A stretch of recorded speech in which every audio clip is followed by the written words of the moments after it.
ஓம் சரவணபவ. எல்லாருக்கும் வணக்கங்க. ஆன்மீகத்தை பற்றியும் ஜோசியத்தை பற்றியும் பேசுகிறதுக்காக தான் இந்த சேனலை ஸ்டார்ட் பண்ணியிருக்கோம். இதில் ஜோசியத்தை பற்றி நம்ம ஃபஸ்ட்டு பார்த்துருவோம். ஜாதக ரீதியாக உங்களுக்கு ஒரு பிரச்சனை இருக்குது, திருமண கட்டத்தில் பிரச்சனை இருக்குது, தொழிலில் பிரச்சனை இருக்குன்னா இந்த பிரச்சனையான ஒரு விஷயம் எப்படி தொடங்கும்னா அதை பற்றின தெரியாமல் அறியாமல் செய்கிற விஷயத்தினால கஷ்டப்படுவீங்க.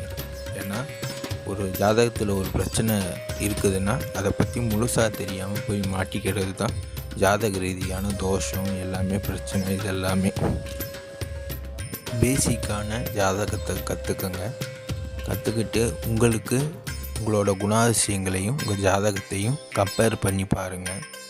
இதில் என்ன ஒரு ஹெல்ப் பண்ணுன்னா ஆன்மீகமும் கடவுளும் உங்கள்கிட்ட என்ன மைனஸ் இருக்குதுன்னு டக்குன்னு உங்களுக்கு தெரியப்படுத்தின உடனே நீங்கள் தேவையில்லாத விஷயங்களை எல்லாம் நிறுத்திட்டு தேவையான விஷயங்கள் மட்டும் உங்கள் அறிவு சேகரிச்சிக்க ஆரம்பிச்சிடும்.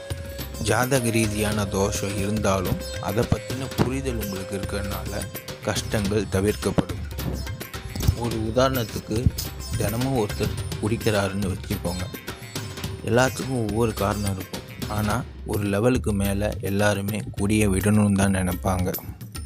சந்திரன் பாதிக்கப்பட்டிருக்கனால தான் நம்ம இவ்வளோ மனசுங்கிறது இவ்வளோ பாஞ்சிட்டு இருக்கிறதுங்கிறது புரிஞ்சுக்கிட்டாங்கன்னா சரக்கு அடிச்சுக்கிட்டே தான் இருப்பாங்க. ஆனால் அதிலிருந்து விலகி வர என்னென்னவோ முயற்சி பண்ணுறதுக்கான தூண்டுதலாக இந்த ஜோசியமும் ஆன்மீகமும் உறுதியாக 100% இருக்கும். நன்றி.